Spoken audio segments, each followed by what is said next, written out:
Beneath the golden splendor of Persepolis, where marble columns reached toward heaven and kings declared themselves gods on earth, there existed a darkness that history has chosen to forget.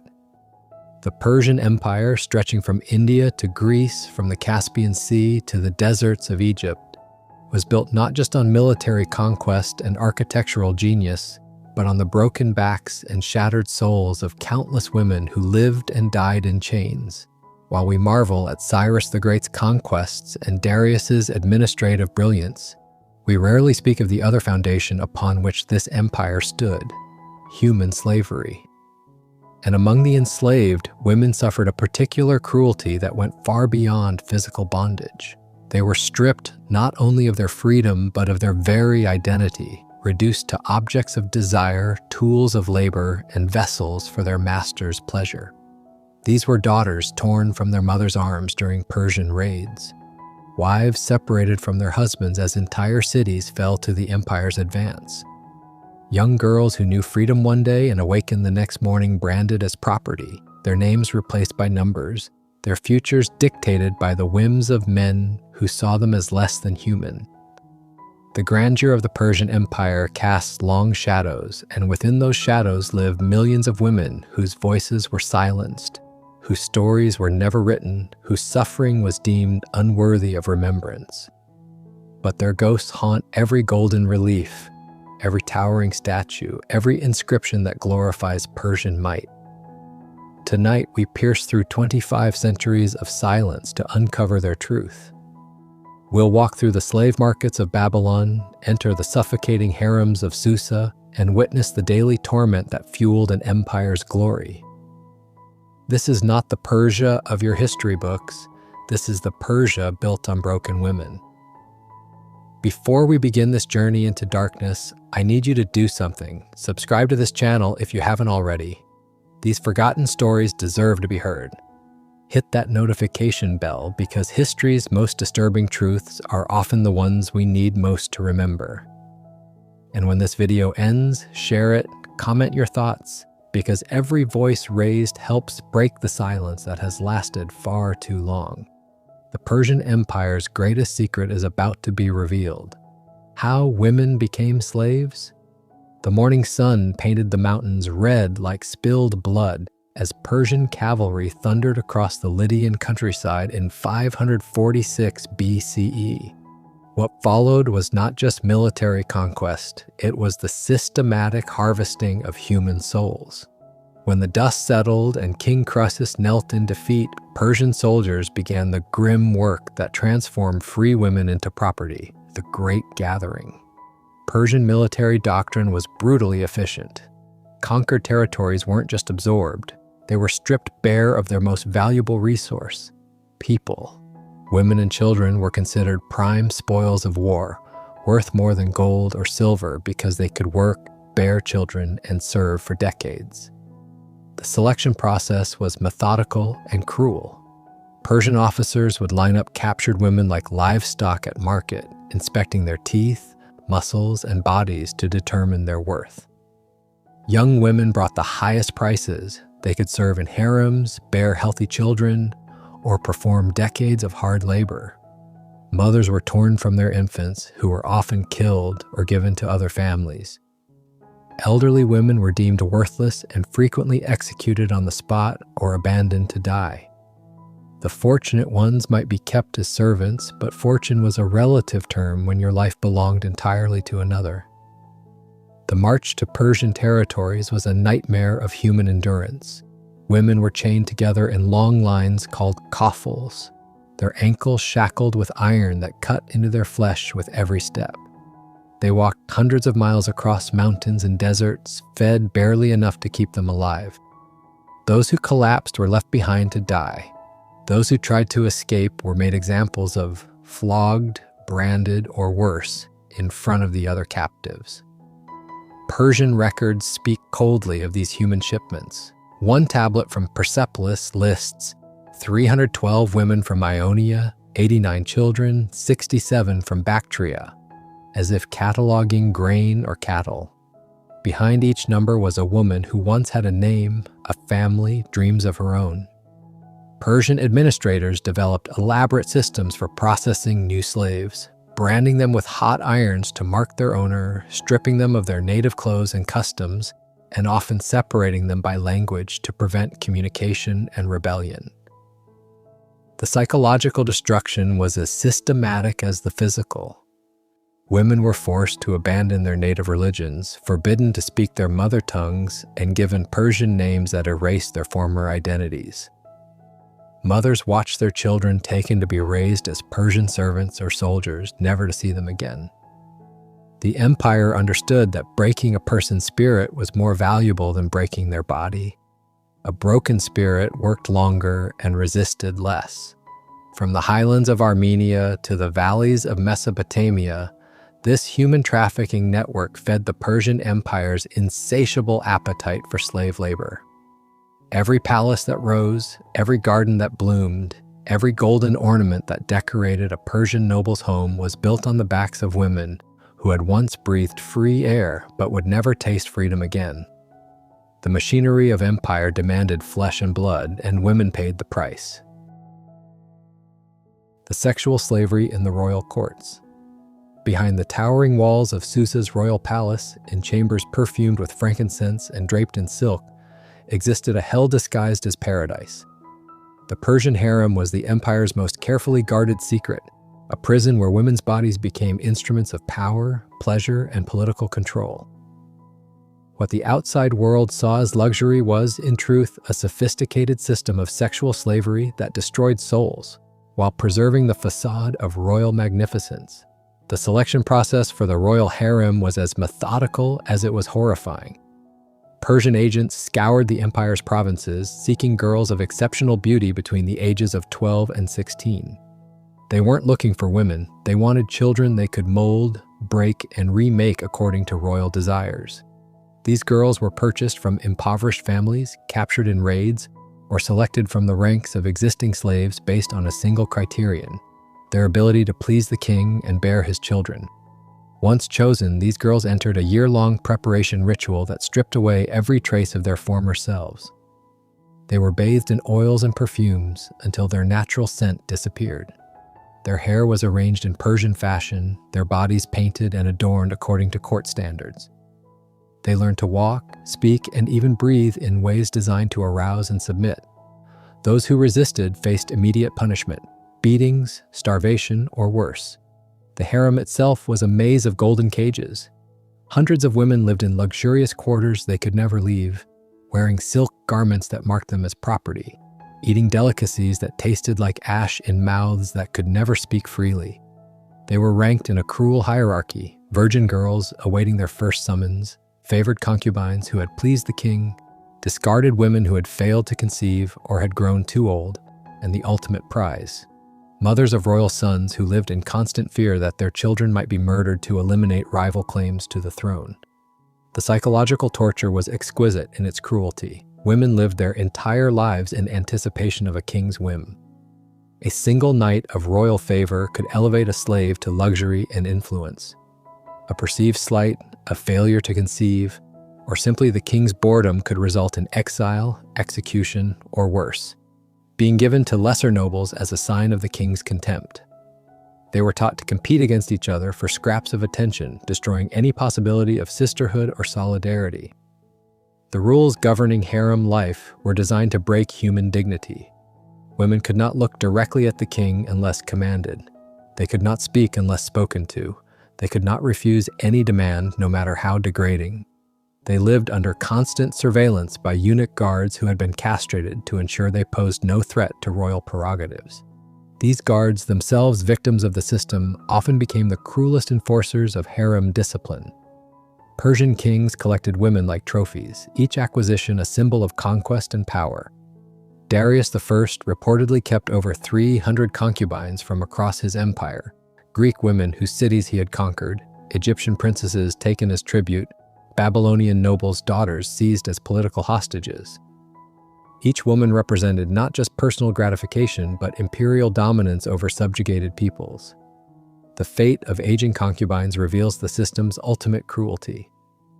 Women who had spent their youth serving royal pleasure were discarded like worn clothing when their beauty faded. Some were given as gifts to loyal nobles, others were relegated to serving newer, younger arrivals. Many simply disappeared, their existence erased as completely as if they had never lived. Persian records meticulously tracked the cost of feeding and housing these women, but recorded their deaths with the same emotional weight as noting the replacement of a broken vase. Perhaps most tragic were the mothers among them, women who bore children to their captors and were forced to love sons and daughters who represented both their greatest joy and deepest shame. These children often became pawns in succession struggles, and mothers lived knowing that their own offspring might be murdered to secure another's claim to power. The Persian harem was empire, distilled to its essence. Absolute power exercising absolute control over those too weak to resist. It was paradise only for those who held the keys, and hell for everyone locked inside, the brutal daily life of slaves. Dawn in the Persian Empire meant the crack of whips and the clanking of chains as millions of enslaved women began another day of backbreaking labor that would stretch from sunrise to long after darkness fell. Their bodies were the empire's most expendable resource, worked until they broke, replaced when they died, and forgotten the moment they could no longer serve. In the agricultural heartlands of Mesopotamia, female slaves worked the vast estates that fed the Persian nobility. They bent over irrigation ditches under the scorching sun, their hands bleeding from pulling weeds and harvesting grain. They carried water jars that weighed as much as small children, walking miles between wells and fields, while overseers counted their steps and timed their movements. The quotas were deliberately impossible, designed to ensure that someone would always fail and face punishment as an example to the others. The textile workshops of Babylon were nightmares of endless repetition, where women's fingers flew over looms from dawn to dusk, producing the silk and linen that adorned their masters' bodies. The work destroyed their eyesight and crippled their hands, but Persian overseers cared only about production targets. Women who fell behind were beaten. Those who made mistakes had their food rations cut. Those who collapsed were dragged away and replaced by younger slaves who would make the same journey from exhaustion to death. In Persian households, female slaves performed every conceivable task: cooking, cleaning, childcare, and serving their masters' every whim. They slept on stone floors, ate scraps from their masters' tables, and lived in constant fear of arbitrary punishment. A Persian noble might order a slave beaten for serving wine at the wrong temperature or killed for accidentally breaking a valuable object. Their lives held no more worth than any other household possession. The Persian system of control relied heavily on public torture as both punishment and deterrent. Slaves who attempted escape were crucified at crossroads where other slaves would be forced to watch their slow death. Women who showed defiance were branded on their faces, marking them forever as rebels and ensuring they could never blend into free society even if they escaped.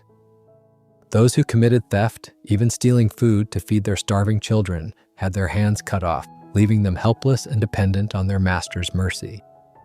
Persian masters developed sophisticated psychological tortures designed to break their slaves' spirits without damaging their ability to work. They would force mothers to watch their children being beaten or compel women to participate in the punishment of other slaves, creating trauma and guilt that made rebellion psychologically impossible. They deliberately mixed slaves from different regions and cultures, preventing communication and solidarity while fostering mistrust and competition. The double exploitation of female slaves was particularly brutal. During the day, they performed the same crushing physical labor as male slaves. At night, they were subject to sexual assault by their masters, overseers, and even fellow slaves. Pregnancy offered no respite. Pregnant women worked until the moment of birth, often delivering their children in the fields or workshops where they labored. Their newborns were immediately evaluated as future property, adding another layer of heartbreak to their suffering. Persian records reveal the clinical calculation behind this brutality. Tablets from Persepolis list the useful life of various slave categories.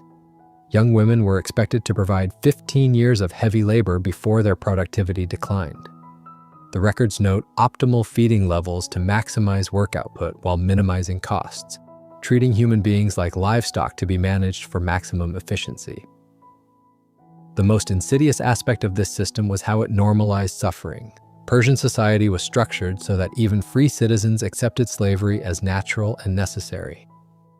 The empire's wealth and power depended on this vast foundation of human misery, creating economic incentives that made abolition unthinkable to those who benefited from it. Every Persian coin was minted with the sweat of the enslaved. Mothers without rights, children of the enslaved.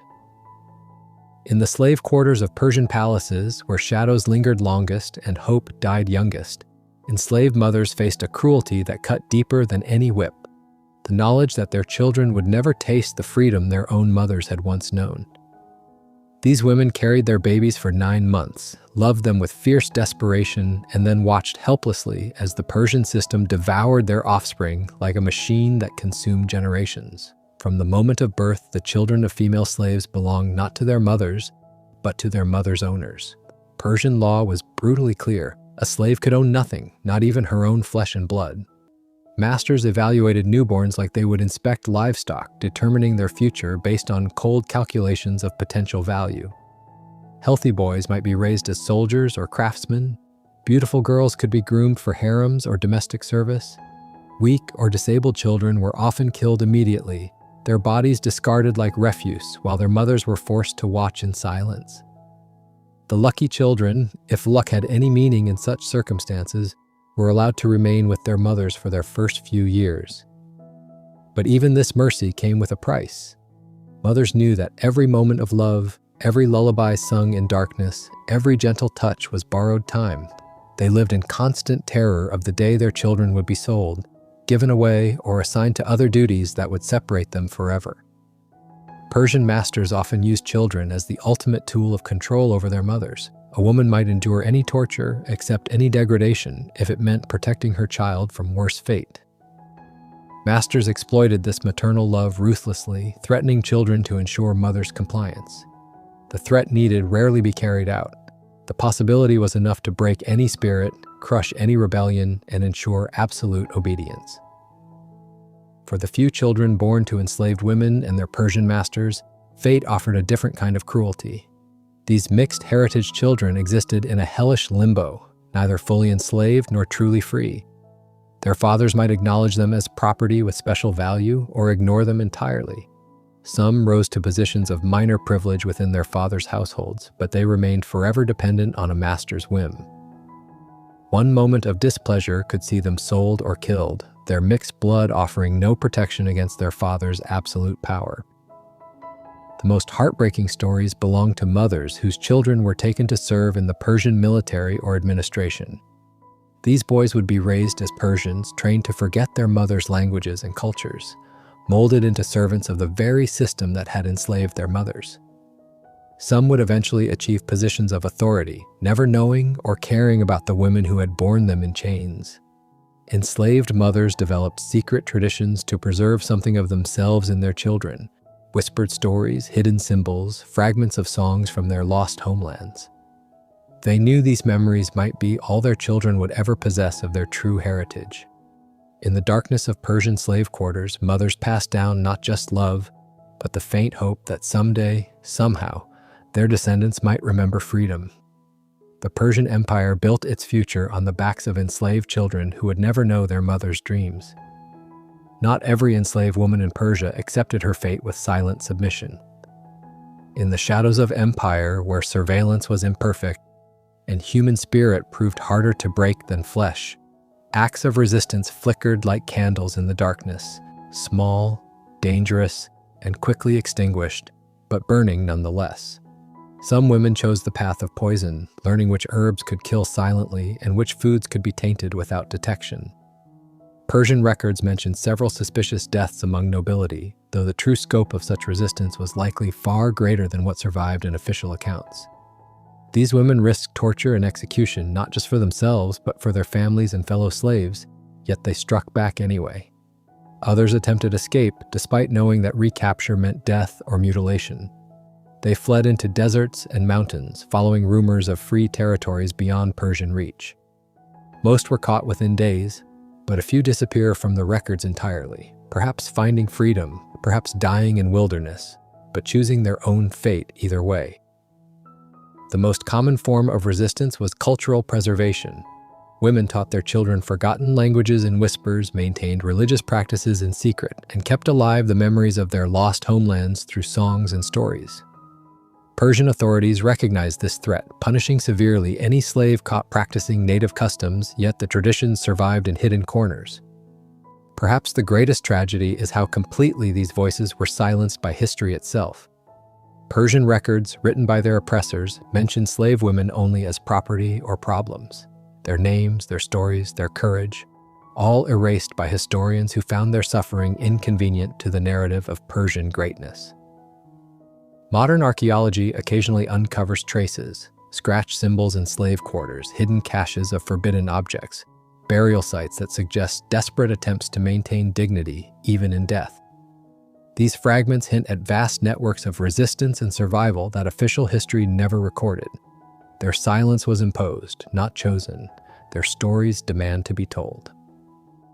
As we stand today among the ruins of Persepolis, where tourists photograph crumbling columns and guidebooks celebrate architectural genius, remember that every stone was cut by enslaved hands, every golden ornament crafted by women who would never wear such beauty, every relief carved by artists who lived and died in chains.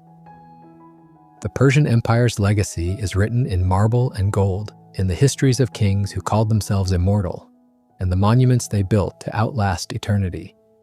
But there exists another legacy, one written in invisible ink made of tears and blood, the legacy of millions of enslaved women whose suffering was the dark foundation upon which Persian glory stood. We remember Cyrus the Great as a liberator, Darius as an administrator of genius, Xerxes as a warrior king who challenged gods themselves. But we have forgotten the names of the women who fed these kings, who bore their children, who died in their service. History chose its heroes and discarded its victims, creating a narrative of empire that erased the voices that most needed to be heard. The silence surrounding these women's stories is not accidental. It is structural. Every civilization that builds its wealth on human bondage must eventually choose between honest memory and comfortable mythology. Too often, we choose comfort. We prefer the gleaming monuments to the hidden graveyards, the inspiring speeches of conquerors to the whispered prayers of the conquered. How many other untold stories lie buried in the shadows of empire? How many voices were silenced not by death, but by our collective decision to look away? How many times have we celebrated greatness while ignoring the suffering that made it possible? Subscribe if this hidden history matters to you. Share this story because silence serves only the oppressors. Comment with your thoughts, because every voice raised helps break the chains of historical amnesia. The enslaved women of Persia may be gone, but their truth remains, waiting for us to listen.